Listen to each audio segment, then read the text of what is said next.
गीता में कहते हैं कि सभी भगवान ने ज्ञान दिया। श्री कृष्ण जी ने जो ज्ञान दिया महाभारत युद्ध के दौरान, जब युद्ध अभी शुरू नहीं हुआ था और अर्जुन ने लड़ने से मना कर दिया, इसलिए क्योंकि उसने जब अपने अपोजिशन में सगे संबंधियों को, रिश्तेदारों को, भाइयों को देखा तो उसका मन डोल गया, डर गया। वो कहता मैं अपने इन पूर्वजों को, बुजुर्गों को, भाइयों को कैसे मारूं? मुझे इनको मारकर कोई राज्य भाग्य प्राप्त नहीं करना है। तो फिर कहते हैं कि भगवान ने उसे ज्ञान दिया जिसको श्रीमद् भागवत गीता ज्ञान कहते हैं, और भगवान ने उस ज्ञान में अपना परिचय भी अर्जुन को दिया कि पहचानो मैं कौन हूँ। कहते हैं फिर श्री कृष्ण ने अर्जुन को अपना विराट स्वरूप दिखाया, उसको देखकर भी अर्जुन भयभीत हो गया था। तो इस तरह से यानी जो गीता ज्ञान अर्जुन को हासिल हुआ, ऐसी मान्यता है। मगर ये जो मान्यताएं हैं जो केवल आस्था के ऊपर टिकी हुई है, विश्वास के ऊपर, प्रमाणों के ऊपर नहीं। क्योंकि ये जो बातें हैं महाभारत युद्ध से लेकर गीता ज्ञान तक जितना भी घटनाक्रम है, उस पर इनको मानने वालों की आस्था है, यानी विश्वास है। प्रमाण या प्रूफ नहीं है, इसके ऊपर विश्वास या आस्था नहीं टिकी हुई। कारण क्या है? कारण ये है कि ये जो श्रीमद् भागवत गीता माता है, माता बच्चे की सर्वप्रथम गुरु होती है, यानी पहली गुरु बच्चे की माता ही होती है। माता ही बताती है बच्चे को कि बच्चे तेरा पिता कौन है, ज्ञान देती है बच्चे को।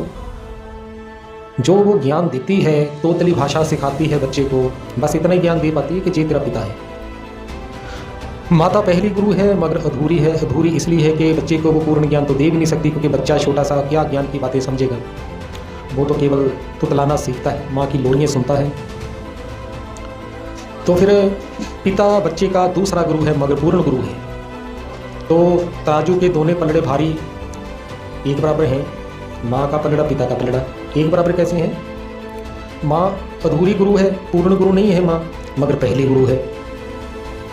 पिता पूर्ण गुरु जरूर है, मगर उसका नंबर दूसरा आ जाता है। इस रीति से भगवान भगवती कहीं, पिताश्री मातेश्वरी कहीं, मात पिता कहीं, ये तराजू के दोनों पलड़े एक बराबर हैं। सुई सीधी है, उस निराकार ईश्वर की तरफ इशारा है कि वो प्रवृत्ति मार्ग की स्थापना करते हैं। जब परमात्मा धरती पर आते हैं, भगवान भगवती की रचना होती है। भगवान भगवती के द्वारा ही, यानी माता पिता के द्वारा आगे दिव्या संतानों को जन्म मिलता है, यानी आत्मिक जन्म मिलता है, यानी हमें ज्ञान मिलता है। यानी सर्वप्रथम हमें माता ज्ञान देती कि तेरा पिता कौन है। तो गीता में जो भगवान की पहचान बताई गई है, इसको बड़ी गंभीरता से लेना चाहिए। और जो पहचान बताई गई है वो स्वाभाविक रूप में सत्य भी प्रतीत होती है, क्योंकि इंसान और भगवान में जो अंतर है वो बिल्कुल एक्यूरेट रीति से श्रीमद् भागवत गीता माता में श्लोकों के रूप में संस्कृत में दर्ज हुआ हमें मिलता है। भगवान की जो सर्वप्रथम निशानी है वो ये है कि भगवान का कोई माता पिता नहीं हो सकता। गीता के श्लोक, बहुत से श्लोक है जिसमें भगवान कहते हैं मैं अशरीरी और अजन्मा हूँ, मेरा दिव्य जन्म होता है। अशरीरी हूँ मतलब हमें तो जो शरीर मिलता है, मनुष्य का शरीर मिले, नर नारी का शरीर बच्चे के रूप में मिलता है हमें। भगवान को ये शरीर इसलिए नहीं मिलता क्योंकि उसके माता पिता तो हो नहीं सकते। अगर माना जाए कि भगवान के भी माता पिता होते हैं जो उसको पैदा करते हैं, तो फिर भाई माता पिता बड़े होते हैं, बच्चा छोटा होता है। कृष्ण जी कहते हैं मैं अजन्मा हूँ। अगर उसको शरीर मिलेगा, गर्भ में जाएगा, प्रवेश करेगा माँ के गर्भ में, तभी उसको शरीर मिलेगा। शरीर मिलेगा तो 9 महीने के बाद उसका जन्म भी तो फिर होगा ही है ना। जन्म क्यों नहीं होता भगवान का? क्योंकि वो अशरीरी है, अशरीरी है इसलिए अजन्मा है। क्योंकि अशरीरी है, अजन्मा है, इसलिए वो उपभोक्ता भी है। क्योंकि हम तो भोग कर्म करते हैं, खाना पीना, कमाना, पहनना, आना जाना, नहाना, जो कुछ भी करते हैं, बोलना सुनना, कितने कर्म करते हैं हम तो भोगी हैं। वस्तुओं का भोग करते हैं, इस साकार सृष्टि का भोग करते हैं।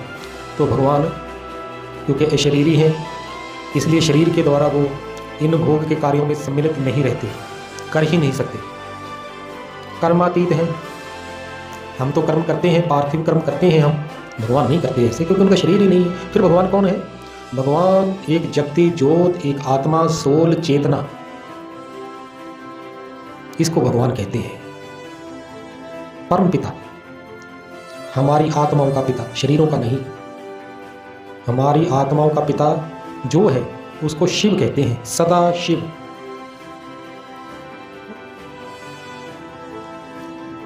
अब इस नाम पर गौर फरमाएं, ध्यान करें, विचार करें।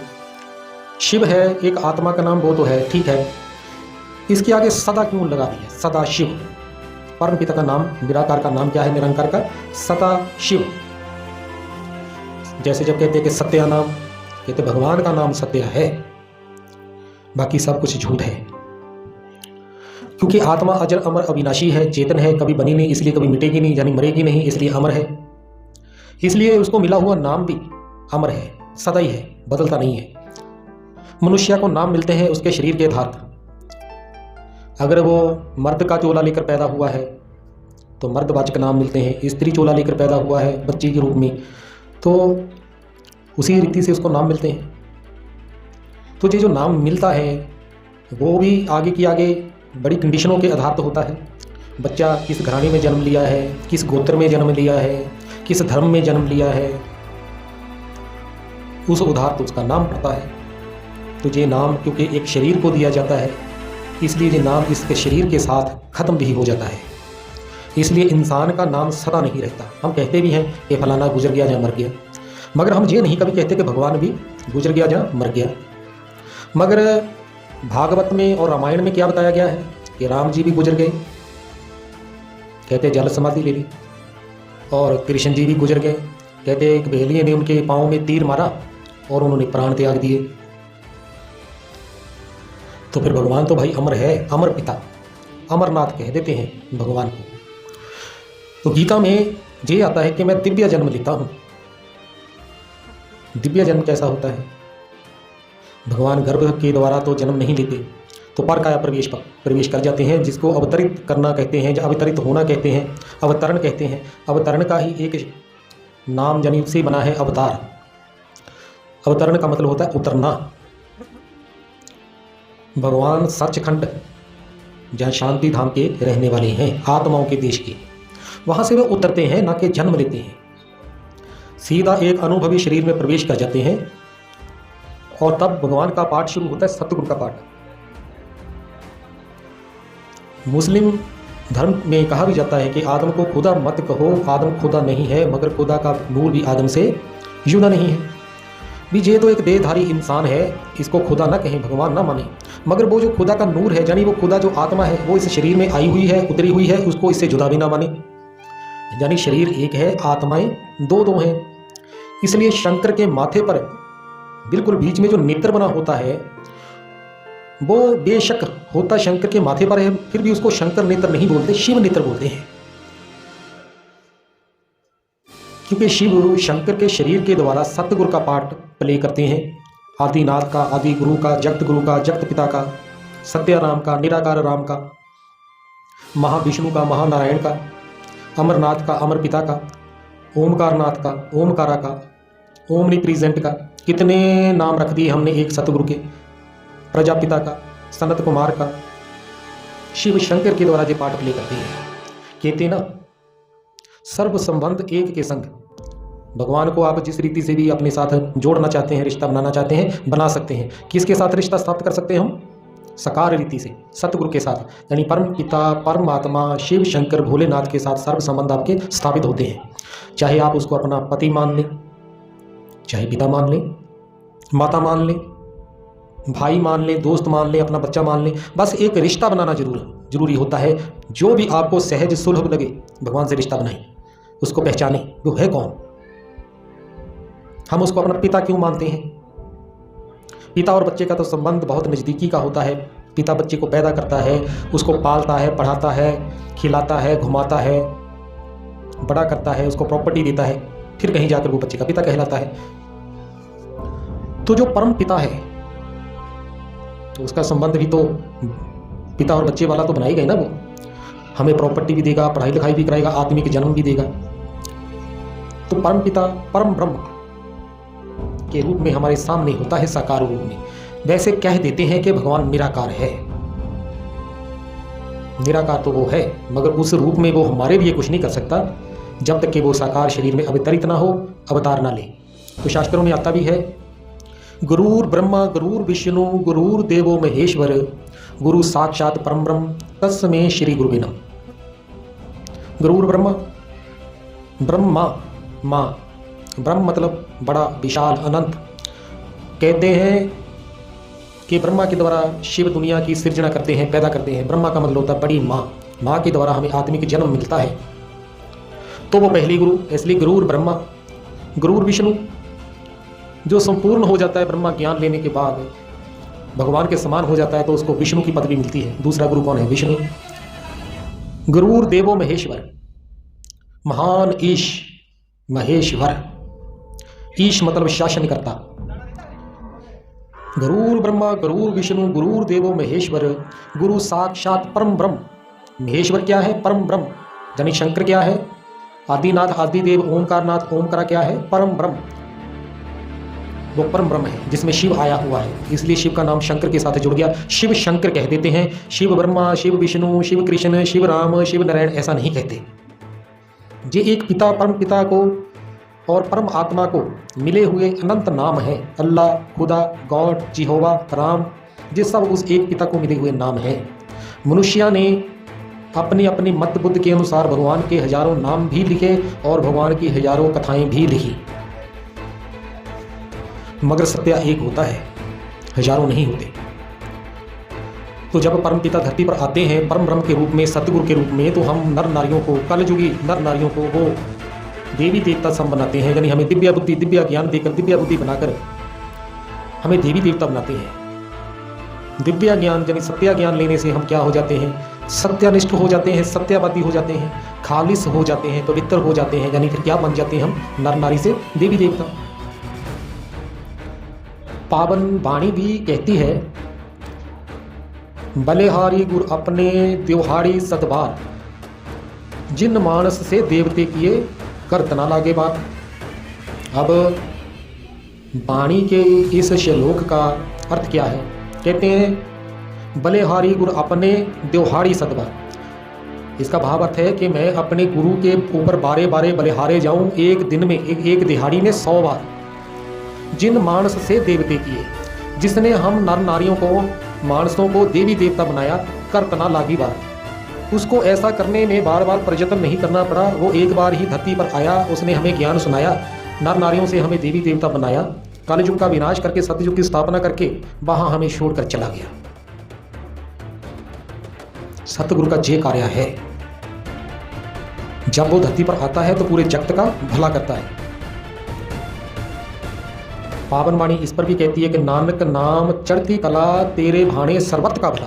सर्वत मतलब पूरी दुनिया में जितने भी नर नारी रहते हैं, पशु प्राणी, पेड़ पौधे, पंछी, सबका भला हो जाता है। नानक नाम चढ़ती कला तेरे भाणे सर्वत का भला।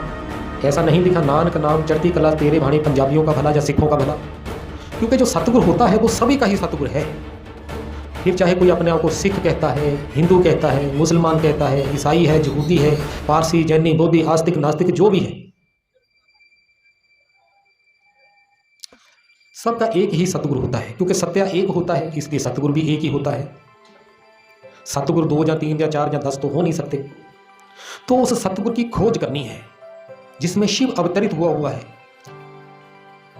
वाणी में ये भी संकेत मिलता है, इशारा मिलता है कि वो सतगुरु आता कब है धरती पर। तो क्या इशारा मिलता है?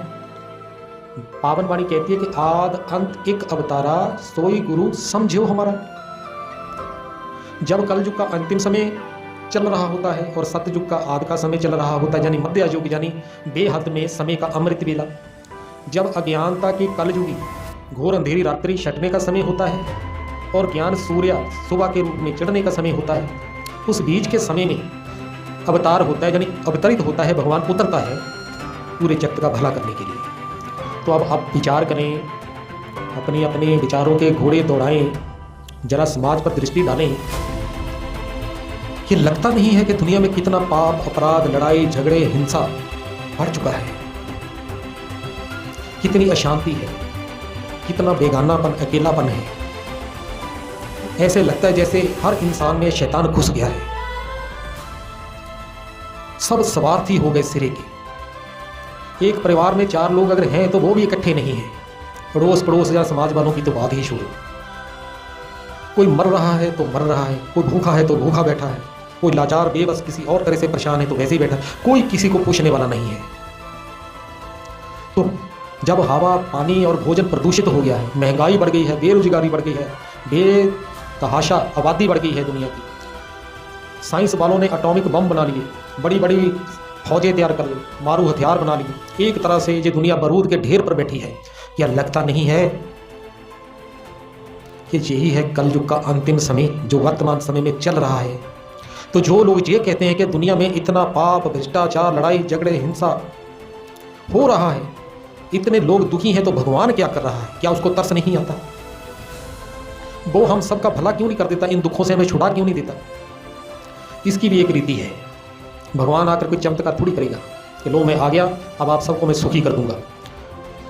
क्योंकि हमारे दुखों का मूल कारण क्या है अगर विचारा जाए तो वो है अज्ञानता, यानी हम सत्य को नहीं जानते। सत्य को ना जानने के कारण हम झूठे पड़ गए। झूठे पड़ गए तो हमें विकार लग गए, काम क्रोध लोभ मोह अहंकार। जब ये विकारों से हम ग्रस्त हुए तो हम आपस में लड़ने झगड़ने लगे। तो भगवान जिस चीज़ की इंसान में कमी है वही तो आकर देगा ना, वो ज्ञान ही तो देगा, हमें सोची देगा, समझ देगा, ज्ञान का नेत्र देगा, दिव्य चक्षु देगा, तभी तो हम अच्छे कार्य करेंगे ना, अच्छे इंसान बनेंगे। सत्य को जानकर इंसान सत्यवादी हो जाता है, झूठ को जानने से वो झूठेवादी हो जाता है, यानी शैतान बन जाता है, लड़ता है, फिर ना शांति से जीता है ना दूसरों को जीने देता है। ये हाल हो गया है वर्तमान समय मानव जाति का। ये हमारे केवल कहने की बातें नहीं है, आप भी इसके प्रमाण, अनंत प्रमाण इस दुनिया से ले सकते हैं कि दुनिया में हो क्या रहा है। तो लगता नहीं है कि ये दुनिया अब गई के गई। तो जब तक तीन सत्ताएं, धर्म सत्ता, राज सत्ता और साइंस सत्ता, ये तीनों सत्ताएं मिलकर ये दावा करने में लगी हुई हैं जब तक कि हम दुनिया पर स्वर्ग ले आएंगे, शांति ले आएंगे, हम लोगों को एक दूसरे से जोड़ देंगे, सब आपस में प्रेम करेंगे, भाई भाई की तरह रहेंगे, जब तक ये दावे कर रहे हैं तब तक भगवान भी इनका ये कार्य देख रहे हैं, इनके दावे सुन रहे हैं। फिर करके दिखाओ भाई, लाओ दुनिया में शांति कैसे लाते हैं। कितने धर्म बना लिए, धार्मिक स्थान, धार्मिक पुस्तकें, धार्मिक कर्म कांड, पाठ पूजा, जप तप। ये है धर्म सत्ता जिसमें ये सब कुछ होता है। राज सत्ता यानी सियासी लोग, यानी सरकारें, जिनके अधीन हमारी अदालतें, हाई कोर्ट, सुप्रीम कोर्ट भी आ जाती है, पुलिस आ जाती है, सेना आ जाती है। ये कहते हैं कि हम समाज में सुख शांति ले आएंगे, बेरोजगारी खत्म कर देंगे, भूखमरी खत्म कर देंगे, सबको घर मिलेगा, नौकरी मिलेगी, शांति से रहेंगे लोग। तो करके दिखाओ भाई। ये भी विफल हो गए। तो साइंस सत्ता, ये वैज्ञानिक, ये साइंटिस्ट, इन्होंने कितने साधन बना दिए विज्ञान की। अपने घरों में देखें आप, आज विज्ञान के बिना इंसान बिल्कुल ही किसी कार्य का नहीं है। हर चीज़ विज्ञान से जुड़ी है। कितने साधन उसको मिल गए, महंगे महंगे। उतनी कमाई नहीं है जितने साइंस के साधनों पर उसका खर्च हो जाता है। आग जलाने से लेकर रोशनी करने तक, घर में गर्म हवा से लेकर सर्द हवा लेने तक, वस्त्र पहनने से लेकर घूमने फिरने तक, आना जाना, गाड़ियाँ, मोबाइल, टेलीफोन, मोटरसाइकिल, गाड़ियाँ, फैक्ट्रियाँ। तो इन सभी साधनों को प्राप्त करने के बाद विचार करें क्या इंसान सुखी हुआ है कि दुखी हुआ है? उसकी शांति कहाँ चलेगी? पूरी दुनिया को मोबाइल के रूप में वो अपनी मुट्ठी में किए घूम रहा है, दुखी क्यों है? कहते हैं कि इंसान सब कुछ बदलता है, सब कुछ बदलने का इसको गुरु मंत्र मिला हुआ है। जो घर भी बदल देता है, गाड़ी बदल देता है, बिस्तर बदल देता है, देश बदल देता है, वस्त्र बदलता है, बिस्तर बदलता है, अपनी बीवी तक बदल देता है, मगर फिर भी दुखी का दुखी रहता है। क्यों? क्योंकि जो खुद को नहीं बदलता, खुद वैसे का वैसा ही रहता है, बाकी सब कुछ बदल देता है। तो भगवान हमें बदलने का कार्य करते हैं, हमें बदल देते हैं सत्य सुनाकर। तो हमें सत्य तक पहुंचने के लिए प्रयास करना चाहिए। एक इंसान है इस धरती पर जिसको ये बुद्धि मिली है, अकल, सोची समझ, नॉलेज मिली है, सेंस मिली है, बाकी पशुओं को नहीं मिली। क्यों नहीं मिली? क्योंकि उनको भगवान की जरूरत नहीं है। इंसान को मिली है इसलिए नहीं मिली कि शादी कराई, बच्चे पैदा किए, कमाया धमाया, जमा किया और एक दिन मर गए। सत्य को जानने के लिए ये बुद्धि मिली थी। तो वाणी कहती है जिन खोजा तिन्हीं प्रभ पाया। खोज का विषय था सत्य, जपने का, पढ़ने का ऐसा कहीं कोई प्रमाण नहीं है, ऐसा कहीं लिखा नहीं हुआ है। सिर्फ जो सत्य को जानना चाहते हैं वो अपनी खोज यात्रा पर निकले, सत्य आपको जरूर मिलेगा। जय श्री राम।